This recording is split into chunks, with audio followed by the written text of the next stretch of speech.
intriguing Slaymaker for International Boxing News, and I'm joined by Frank Smith ahead of Crocker Felix at Ulster Hall. Frank, how's the week been? Looking forward to the show on Saturday night. Yeah, great show. Great to be back here in Belfast.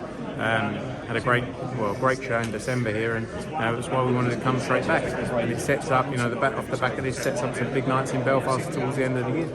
It definitely does. Obviously, there's two semi 50-50 fights on the card as well. You've got some great talent on the card. Who are you most excited to see on this card on Saturday night? There's so much talent on the card. I'm really excited for the Chev Clark Tommy McCarthy fight. I think we saw there's a bit of spite there between the two of them, and it's a test for Chev Clark, and the kind of test he needs if he's going to keep going in the direction we want him to go.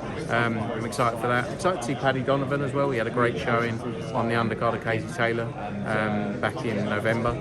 Great finish from him, and obviously Lewis Crocker. He's got a challenge against Jose Felix, who looks in tremendous shape and ready to go. Conor Walker as well. That fight against Lloyd Jermaine. That's maybe not the setting, like I said yesterday. We thought we'd end up in Belfast, but that's going to be a brilliant fight. And then all of our young talent, Leli, Giorgio Vizioli, and obviously Kurt Walker, who work Conlon Boxing have put on the show. So yeah, it's a great night, great way to kick off the year. Then we go off to Phoenix, and Johnny Ryder goes and smashes up Jaime Munguia.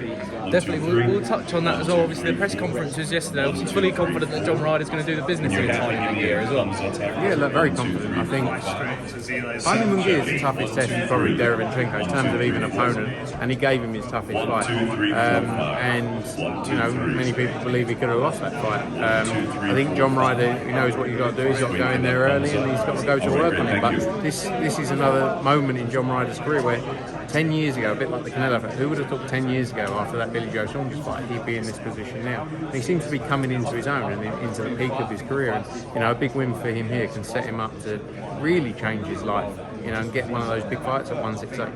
Definitely, the shout out to the Gorilla in Phoenix as well. Obviously, Frank as well. Matchroom announced a whole host of great shows, if I do say so myself. One of the fights that has really caught the attention of everyone is Dalton Smith versus Jose Zepeda as well. I mean, why was that the right fight for Dalton Smith next? It's an absolute crap. Because he wants to step up. He wants to show his skill and ability, and show that he's far and past beyond British level. It's a perfect fight. And he's ready for those big fights this year. It's going to be a tough challenge, but the kind of challenge he needs. And it was very much pushed by Dalton. His dad Grant and Sean O'Toole, who managed him. They wanted those tough tests, so that's great to see. It's a great undercard as well. Sandy Ryan defends their world title against Terry Harper. Brilliant fight. Announced some other fights today as well. Flint against Campbell Hatton for that card. You've got the other one, Davies against Troy Williamson. Yeah, sorry, there's so many fights going on there. Brilliant fight for the cards. That's a great show, and yeah, great to be back in Sheffield. I think that was big numbers there.